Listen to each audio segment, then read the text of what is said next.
the 18th of July, and something terrible has begun in Crimea. A new wave of explosions on the peninsula, Tarkankud, Donuslav, Yevpatoria, Saki district, Bakhchisarai district, Kacha, Sevastopol, explosions. Now, out of 12 missiles that were heading toward the bridges, you can see right now this is the Chonhar bridge.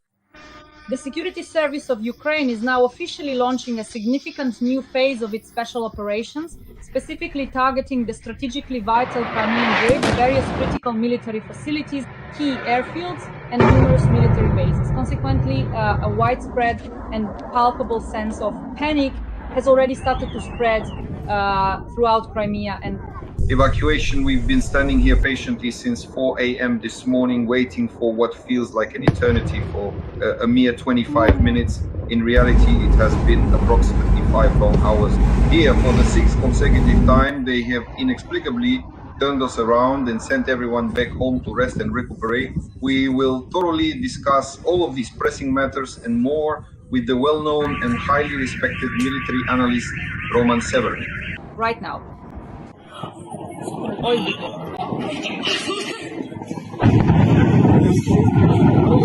A new series of explosions in Crimea. My God, the security service of Ukraine can't be stopped. Starkankut, Donuslav, Yevpatoria, Saki district, Bakhchisarai district, Kacha, Sevastopol. Explosions. Panic has started in Crimea. Evacuation in Crimea. The security service of Ukraine has begun the second phase of the special operation. The Kerch Bridge and Russia's Nuclear Triad. Ukraine is attacking two parts of Russia's Nuclear Triad, the headquarters of the Northern Fleet, the nuclear submarines, Severomorsk, strategic nuclear bombers, and the Kerch Bridge. The bridge is damaged, meaning at least one of its supports has been damaged. If we look at the overall attack on Russian strategic targets, specifically strategic ones, for example, strikes on aircraft of Russian strategic aviation, these are strategic targets, especially since there are 5 of them. As it turned out, 5, just as we said. The thing is, they didn't count the one in Ukrainka, but at least one has been hit there, already confirmed at 95% in Ukrainka. So strategic aviation. After that, the strategic bridge, a real bridge, which has strategic importance because it connects Taman. It connects Russian territory with our peninsula, Crimea. And if it is put out of commission, destroyed basically until we liberate Crimea, or for example, until a bomber can approach and simply drop hundreds of aerial bombs on it, this bridge, it can't be destroyed. There are certain factors that make it impossible to do so. The only options are engineering methods for its destruction, meaning blowing up all the pillars. So you'd have to bring it down, but there would be a lot of problems with that at the very least. Deactivating it from an active state. For example, just damaging it at the moment as it was once damaged by the security service. And in 2022 and 2023, it was put out of commission there for a certain period of time. At least for half a year, for example, during the summer campaign, this would really be a significant blow. Specifically, the Kerch Bridge is tied to the beginning of our liberation campaign for the deoccupation of the Crimean Peninsula. Why? Because clearly the bridge must first be destroyed or damaged or put out of commission. There are different ways to do this. It needs to be disabled so that the Russians can't transfer enough forces to Crimea. After that, with long-range strike capabilities using the same drones, missiles up to Crimea, that's 200 to 300 kilometers. We have the capability. Almost everything we have can fly that far. That is the main range for our long-range strike systems at the operational level, which are also handled by the security service. Therefore, I think the next wave will be strikes specifically on military targets in Crimea, of which there are more than 100. At a minimum, there are currently over 100 stationary sites in operation and about 100 mobile ones. The work of the special services lies ahead. There is an enormous amount of so-called work to be done. But this much can already be said. The strike on the Kerch Bridge is the beginning of this liberation campaign. Roman Igorovich, regarding the nuclear triad, I heard a comment from Kit Kellogg. He's simply stunned. He believes this is an enormous, colossal problem for Russia. This is what is called escalation, that Ukraine struck at 2 components of the Russian Federation's nuclear triad. This concerns the Northern Fleet of the Russian Federation, where the nuclear submarines are located, and of course the strategic nuclear aviation. How much of a breakthrough is this? And do you feel that the strike on the Kerch Bridge is the second phase of the SBU special operation? That means there will be a third. If, for example, they hit a Russian submarine, I wouldn't be surprised, on the same Northern Fleet, on the same Pacific Fleet, because they feel far too comfortable in the seas. We have already struck both the Russians' land positions and their strategic positions. Only one component remains, the so-called naval component. So in the near future, most likely, if you haven't noticed, the main intelligence directorate has gone quiet. They carried out operations in Vladivostok against the Russian Pacific Fleet, and then went silent somewhere, not ruling out the possibility that yet another Russian submarine might sink. Putin, as always, will say, what happened to the Kursk, to the submarine? It sank. What happened to the Astrakhan aviation? It burned down. What happened with the Pacific Fleet there? Well, it broke up into quarks. So that could happen too. Let's wait and see. There's probably still a third serious blow ahead. And this is the first one you're right to point out regarding the triad. Focus your attention properly. Why? Because the air component is one of the main components, and it was the first to be put into service. Specifically, strategic bombers, that's the strategic. Russia's nuclear arsenal.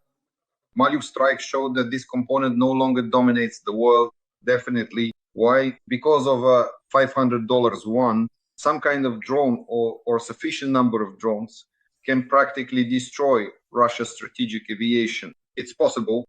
Everyone understands perfectly well that now is already the era of drones. The era of drones, it feels like in the near future, planet Earth will turn into something like that.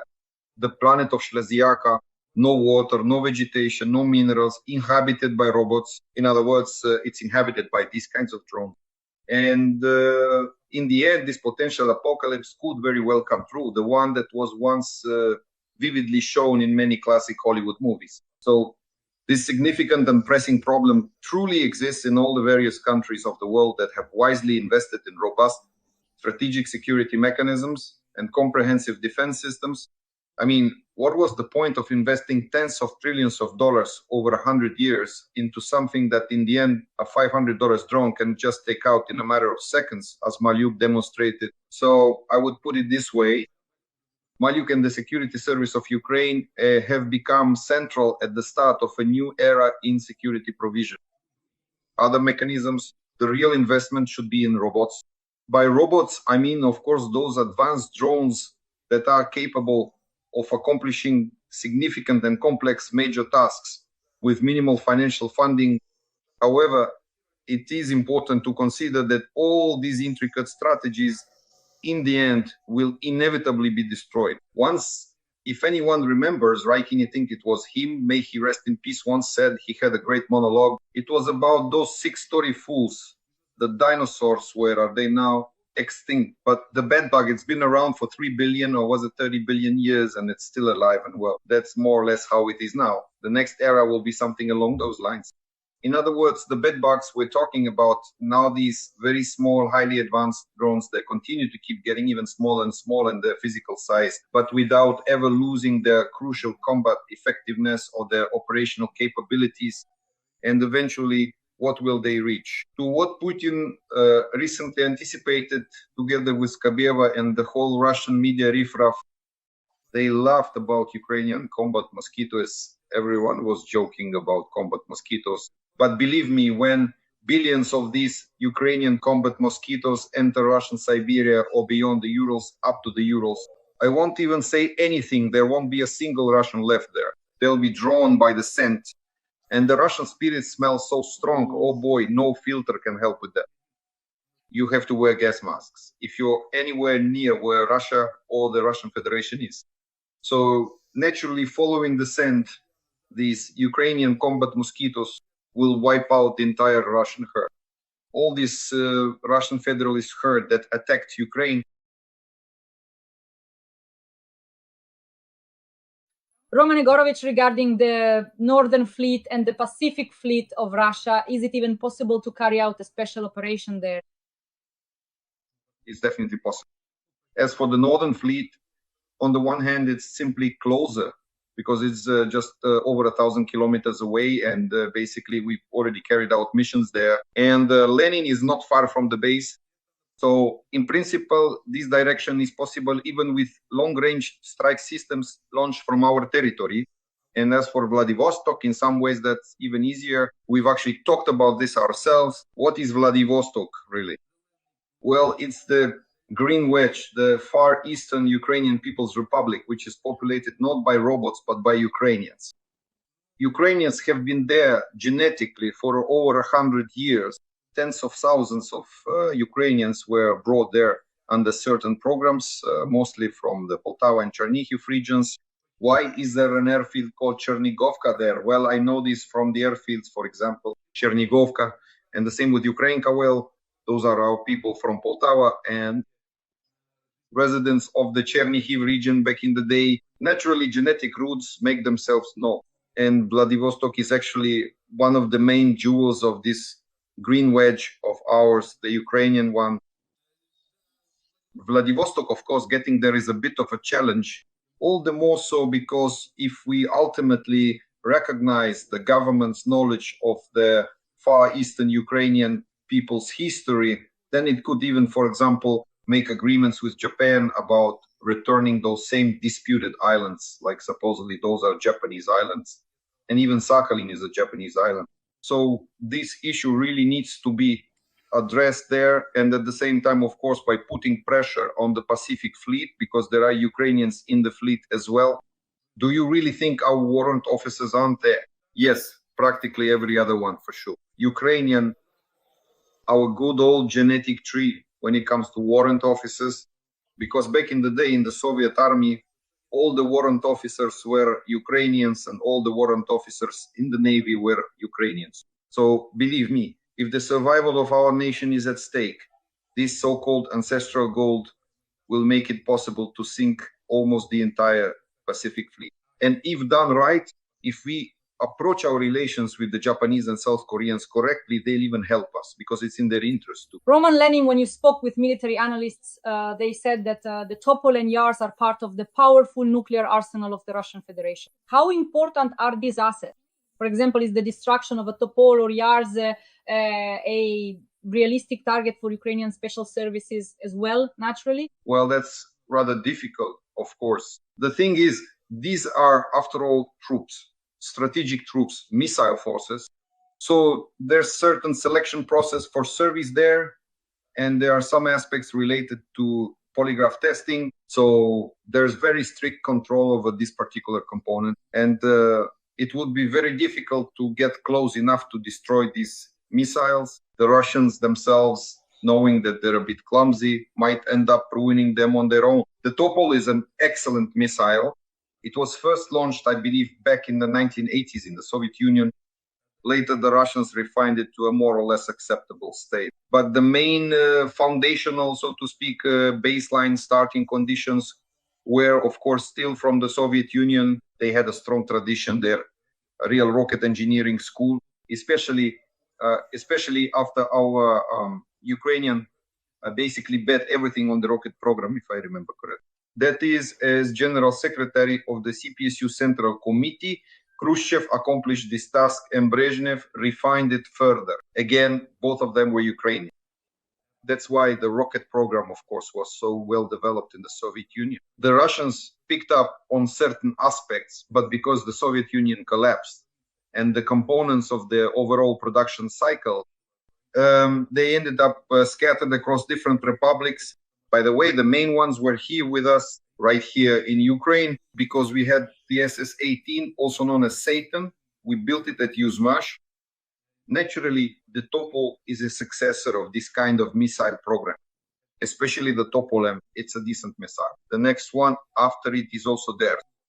Well, it's not exactly a clone, but it's pretty much the same missile, just with a different warhead, one with multiple independently targetable reentry vehicles. That's already the Yars, then the Yars RS-24, then the RS-26. They built those. They tried to build the Oreshnik, the so-called Rubesh.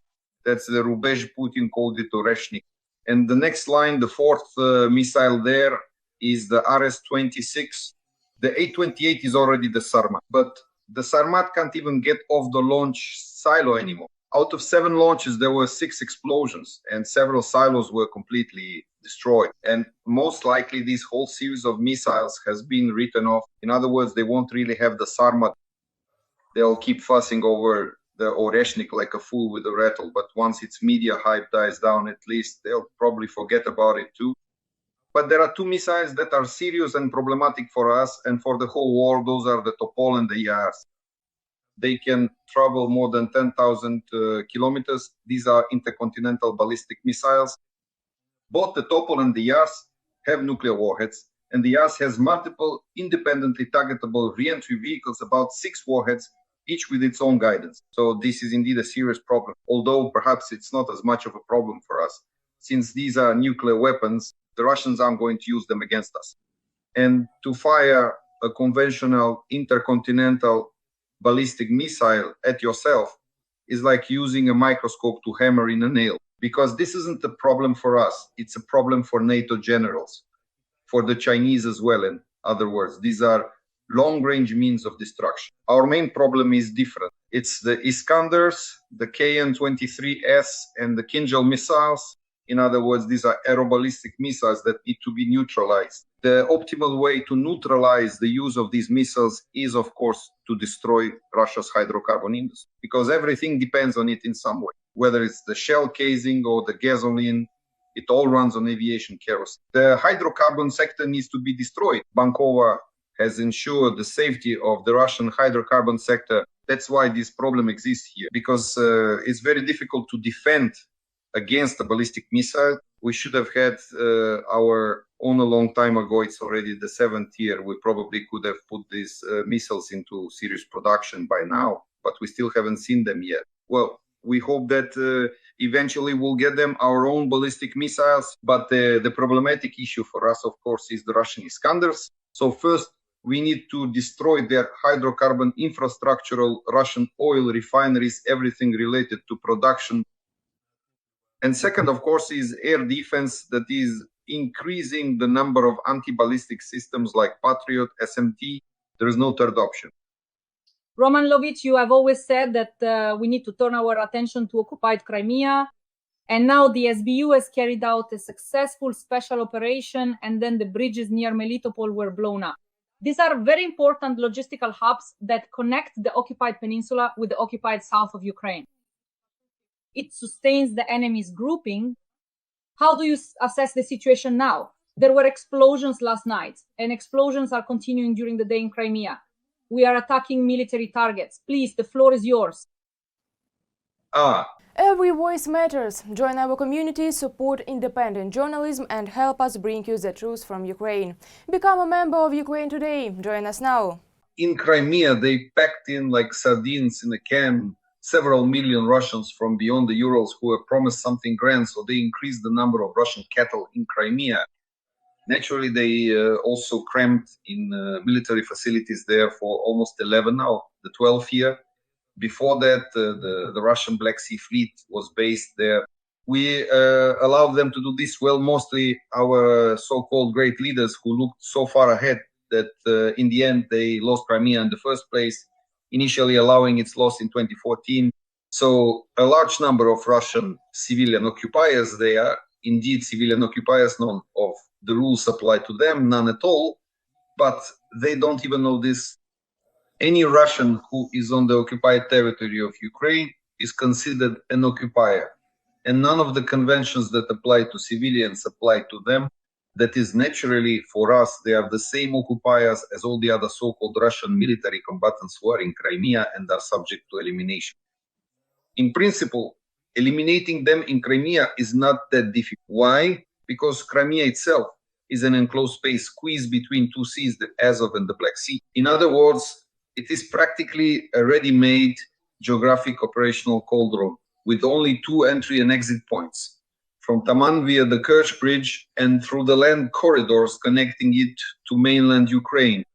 Mainly, if you look at the railway, it goes toward Melitopol through Henikes, meaning those are the branches leading there. That's why it's important for us, when liberating Ukraine, to start by liberating Crimea, because it's much easier to free Ukrainian territory if we liberate Crimea first. Moreover, it's even easier to liberate Crimea itself.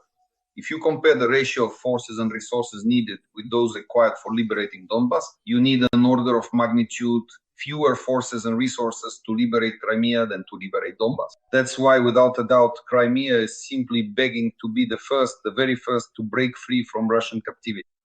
There are actually many mechanisms for how this can be done. Well, first of all, of course, we need to cut off all the bridges that connect Crimea to the Russians.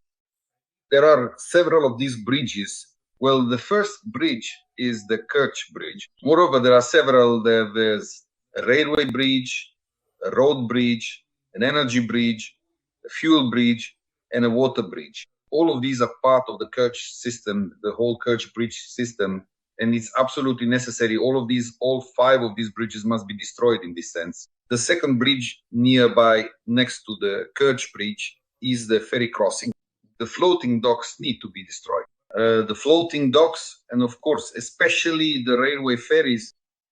The third bridge, generally speaking, is the so-called sea bridge. That is, these are the same LSTs, large landing ships, which can be used as ferries between ports, for example, on Russia's Black Sea coast and our Crimea. There are still several large landing ships left, and the Russians can use them to transport a significant amount of weaponry at serious tonnage. Then there's the air bridge. Well, the air bridge is a bit simpler. These are planes, these are airfields that can be targeted. And in principle, the air bridge can be cut off. And the main thing, of course, is the land bridge, the so-called land corridor, which the Russians are now trying to hold at a depth of 80 kilometers. By the way, it's very difficult to do this since it's pressed up against the Azov coast.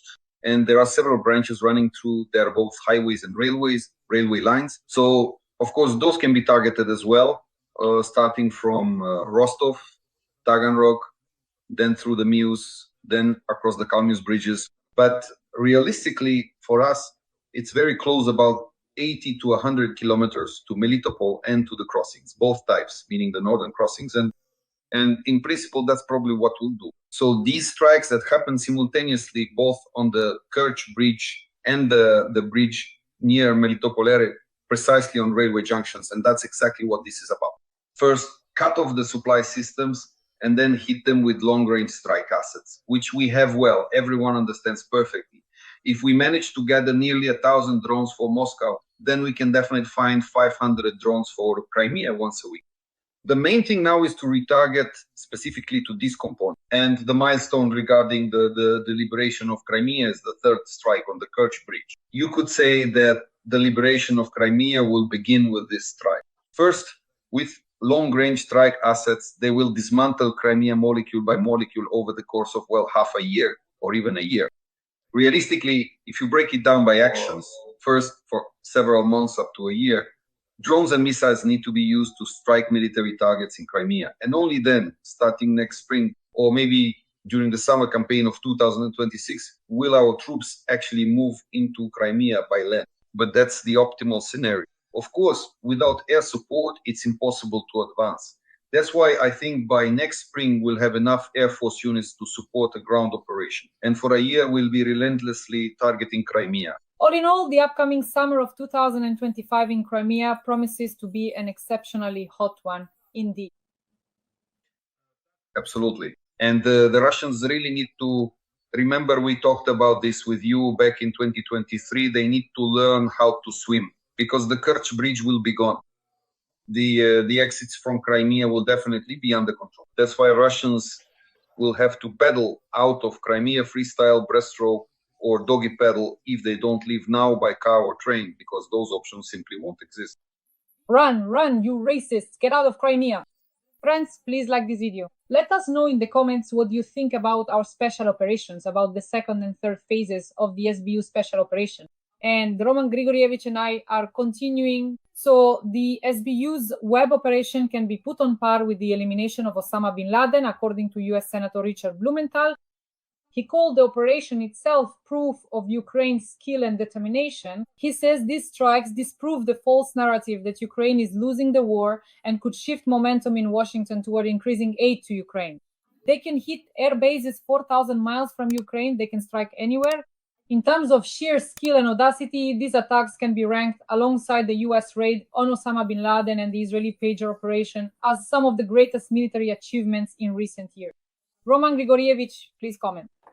The Americans weren't shocked because we struck the Russians. The Americans tried this on for themselves, and now they're shocked to realize that their air bases are just as exposed as the Russian ones. They were protected from each other by treaties. That is, there were certain, I believe under New START, certain protections specifically for strategic strike assets provided by these treaties. Moreover, one of the main conditions was that these planes had to be accessible for monitoring by external surveillance systems like satellites. So as a result, both the Russians and the Americans are required to park their planes in locations visible to the opposing side. But we're not adversaries. No one told Maliuk that he hasn't read the New START treaty. Naturally, he went ahead and struck the Russian strategic bombers, taking one issue off the table. And now the Americans are thinking, wait a minute, the same thing could happen at their bases too. And their bases are wide open. Nobody's even touched them. Honestly, if the Chinese or the Houthis or the Iranians or the Russians set out to take out the American strategic bombers, there's nothing stopping them either. And if the Chinese get serious about it, especially things could get real. We can see that in this regard, the Chinese are ahead of everyone else in the world. So for them, for the Americans, this is a real problem. They're not shocked by our so-called audacity. They're shocked by their own vulnerability to these kinds of strike capabilities, like Drone 7, a simple cheap drone. Yes, Roman Grigorievich. Today I read a brilliant analysis by a woman on Facebook, a Ukrainian patriot. She wrote that the whole world, which is afraid of escalation, of nuclear escalation, which didn't give us long-range missiles, which didn't give us Taurus or other missiles that could have destroyed this entire nuclear triad, they're simply in shock, in fear that Ukraine managed to do all this without their help. Isn't that right, Roman Grigorievich? Well, that's exactly how it is. Credit to the person who saw it this way, someone who is closely connected to military matters. That's exactly how it is. What was important in the last century, in the previous century, is now absolutely irrelevant, just as what was important in the century before last didn't matter to the last century, right? I mean, no one nowadays remembers the sling or, say, the boomerang, of course. I'm not talking about missiles. No one remembers bows, arrows, or spears anymore. Now, that is in the last century when rockets and airplanes appeared, and now we're already at the next stage. So what was needed in the last century is simply unnecessary now. Strategic bombers are no longer needed. No, for example, is the same Navy that used to consume trillions of dollars. I mean, just think how much had to be invested, trillions of dollars. And here, it turns out, Maliuk, by making the decision to destroy Russia's strategic aviation, simply crossed out this almost century-long saga of essentially the embezzlement of the world's largest military budgets. Trillions of dollars were invested in this, and now they're simply unnecessary. One of Ukraine's security services basically gave a big middle finger to this entire strategic triad, no matter what form it takes. Moreover, even the nuclear component of this strategic triad doesn't scare us for one simple reason. We have nuclear strike capabilities that are much more powerful, stronger, and more problematic for the enemy than theirs. A nuclear warhead that explodes, sometimes it's not even clear whether it was a nuclear explosion or just a powerful conventional missile. You can only tell with the radiometer. The glow from radionuclides that accompanies a nuclear explosion, if it is a nuclear explosion, fades quickly. And believe me, if you dump spent nuclear fuel rods on Moscow, we've talked about this so many times, Lenin would come back to life. Yes, he'd be more alive than anyone from the radiation that would fall, say, on Red Square. If the Russians use nuclear weapons against Ukraine, they understand this perfectly well. Why have they gone quiet on the nuclear topic now? Because they've realized that it wasn't for nothing that the hole was made in the fourth reactor of the Chernobyl nuclear power plant. And who knows what might end up falling on Grandpa Lenin. He might even grow a third head and start running around, telling the right story. Roman Grigorievich, to wrap up, let me ask you the following question. First of all, after these BU attacks on strategic nuclear aviation, these channels reported the following information. That in Moscow, Lieutenant General Sergei Kobylash, the commander of the Russian Air Force, accidentally fell out of a window. And now everyone is starting to count how many strategic bombers we have destroyed or eliminated. that is 41 have been damaged or destroyed. How significant are these losses? Please comment on this as a final point. Well, if this isn't an IPSO, and it could be a Russian IPSO, they sometimes leak this kind of event into the information space through certain questionable channels. And then if the opposing side picks it up, for example, they present it as something negative, then they show this kobyliash, yes. And we'll go on to say that we are not quite the right kind of people in how we handle this. So for now, since there is no confirmation and there really isn't any, we are holding off. Although, strictly speaking, from the standpoint of responsibility, well, kobyliash should have been made to fly. But as for who, so to speak, will make him fly, or has made him, or will make him, that will depend on the Russian Special Service. Because if we're talking about real responsibility, it was specifically Kobyliash's responsibility to ensure the security of Russia's strategic nuclear triad. So if not now, then he'll have to fly later. Well, how else could it be? Dear audience, please like this video. Roman Grigorievich and I meet 3 times a week to discuss the most pressing military topics and to celebrate the successes of our Ukrainian special services and the armed forces of Ukraine.